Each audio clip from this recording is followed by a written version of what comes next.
Hello guys, find അവർ real എസ്റ്റേറ്റിലേക്ക് എല്ലാവർക്കും വീണ്ടും സ്വാഗതം. നമ്മളിന്നൊരു 9.5 സെൻറ്റ് സ്ഥലമാട്ടോ വിൽപ്പനയ്ക്ക് വെച്ചിട്ടുള്ളത്. ഇത് കോഴിക്കോട് എരവന്നൂർ അമ്പൽപ്പാട് മെയിൻ റോഡ് ഫ്രണ്ടേജിലാണ്. ഈ കാണുന്നതാണ് റോഡ്. നല്ല വലുപ്പമുള്ള 8 ഫുട്ട് ബസ് ഓടുന്ന നിസാൻ സൈറ്റ് വലിയ റോഡാട്ടോ. ഈ റോഡിൻ്റെ മുകളിൽ ഈ കാണുന്ന പ്ലോട്ടാട്ടോ കൊടുക്കാനുള്ളത്. 9.5 സെൻറ്റ് സ്ഥലം, ഒരു കിണറുണ്ട് കേട്ടോ. നിലവിലിപ്പോൾ നിങ്ങൾ കാണുന്ന പോലെ തന്നെ നല്ല അടിപൊളി പറമ്പാണ്. അതുപോലെ തന്നെ വീടിന് നല്ല വലുപ്പമുള്ള, സാധാരണ ചെറിയ വീടല്ല കേട്ടോ, നല്ല വലുപ്പമുള്ളൊരു വീടിന് വേണ്ടിയിട്ടുള്ള തറ കെട്ടിയിട്ടുണ്ട്. നമ്മളെ വീടിൻ്റെ മുഖം കണ്ടില്ല, റോഡിൻ്റെ മുകളിലേക്ക് ഫേസ് ചെയ്തുകൊണ്ടാണ്. അത്യാവശ്യം നല്ല രീതിയിൽ നമുക്കൊരു ബസ്സിലൊക്കെ പോകുമ്പോൾ നമ്മളെ വീട് കാണുന്ന ഒരു പ്രത്യേക രീതിയിൽ നമുക്ക് സെറ്റ് ചെയ്യാൻ പറ്റുന്ന രീതിയിലാണ് ഈ സ്ഥലം കിടക്കുന്നത്. റോഡിൻ്റെ മുകളിൽ കുറച്ചൊരു ഹൈറ്റിൽ നിൽക്കുന്നതുകൊണ്ട് ഇവിടെ വീടുണ്ടാക്കിയിട്ടുണ്ടെങ്കിൽ അത്ര അടിപൊളി ലുക്ക് ഉണ്ടാവുകയും ചെയ്യും. ഈ സ്ഥലം എന്ന് പറഞ്ഞിട്ടുണ്ടെങ്കിൽ മൊത്തം 9.5 സെൻറ്റ് സ്ഥലം. അതുപോലെ തന്നെ ഇതിലൊരു കിണറുണ്ട്, അത് സൈഡ് ബാക്കിൽ കാണുന്ന കിണർ കേട്ടോ.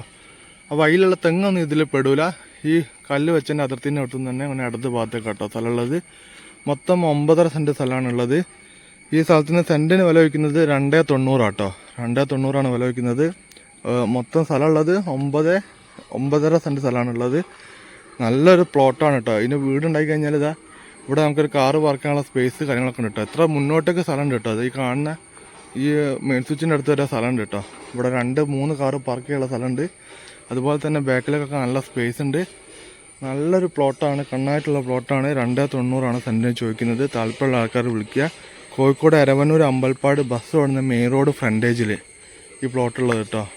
അപ്പം 2.90 പറഞ്ഞിട്ടുണ്ടെങ്കിൽ ഇവിടെ 3.5-4 റുപ്യൊക്കെ റേറ്റുള്ള ഏരിയയാണ്. 2.90 എമർജൻസി ഇതിലാണ് ഇങ്ങനെ ഈ വിലക്ക് വിൽക്കുന്നത്. അപ്പോൾ താല്പര്യമുള്ള ആൾക്കാണെങ്കിൽ പെട്ടെന്ന് വിളിച്ചോളിയേ.